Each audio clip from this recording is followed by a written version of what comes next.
Okay, so I'll read this one because there's a lot of Greek words there. So Robert says, I know God speaks of 4 different types of love. The love between couples, which is eros, is friendship love, phileo, and a love my family, storge, and just as love for the world is agape.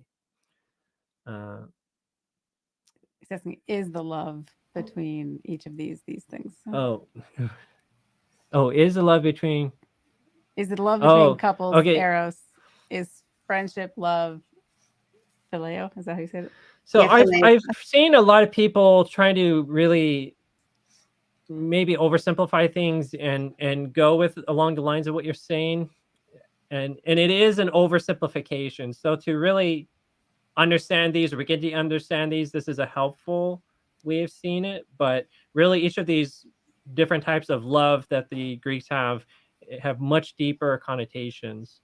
So yeah, the Bible is usually striving for the agape love, and at least in the biblical context, this is a love that's not so much love for the world, but this is maybe say like God's love for the world, and it's Mm-hmm. a Yeah. love that's self-sacrificing, that's putting others first.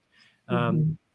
this is the because there's so much caring for the interests of others. This is why the KJV often translates it as charity, which I even feel like that word doesn't really convey well what agape means. So, Mm-hmm. so when we talk about love here on Bible Ask, I think usually we're talking about agape love, Mm-hmm. and the the friendship love phileo. That's usually what people say. It is a little bit has different meanings than just that, but people always talk about Philadelphia, the city of brotherly love, but it actually was named after a guy called Philip, basically. So it wasn't so much they were so loving at first, but that's what the guy there wanted to name it.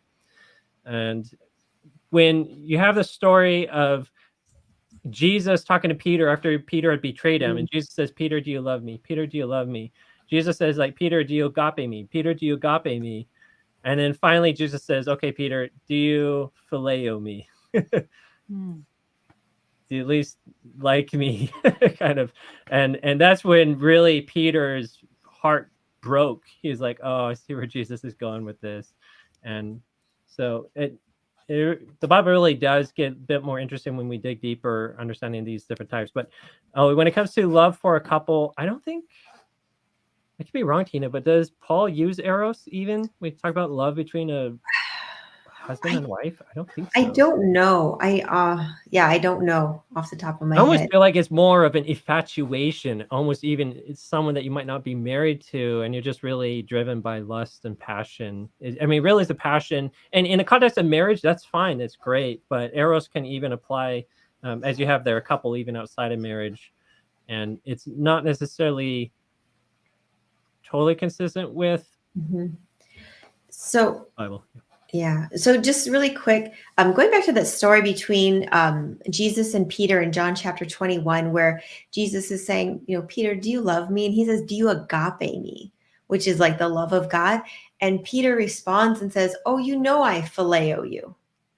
And so that was also part of that's what I understood too, is kind of what broke his heart was Jesus was saying, do you love me? Like the love of God love me. And Peter's saying, I phileo you. He's putting distance. And then finally, yeah, Jesus gives him that. Do you even that? And then he's just like, oh, Jesus, I'm messed up inside. And yeah, it breaks his heart. And I feel like, I guess that hit me so hard when I first heard that story or saw, the different types of love that was in that context or in that conversation, because I was like, how many times does God say, if you love me, keep my commandments? And we're like, yeah, God, we like you. You're cool. Like, but we don't love God the way that we ought to, and honestly, it's because of our own sin and selfishness.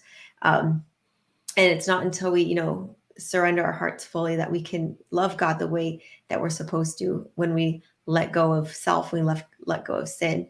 And so I think that's kind of where Peter was at in that story as well. But Oh, that's interesting. Yeah, I never knew that it was Peter that was always replying back, "Yes, I phileo you." I phileo you. He was like, Jesus Yeah, said, he you was the one agape that was me. And he's like, downgraded. I phileo you. which is very, very different.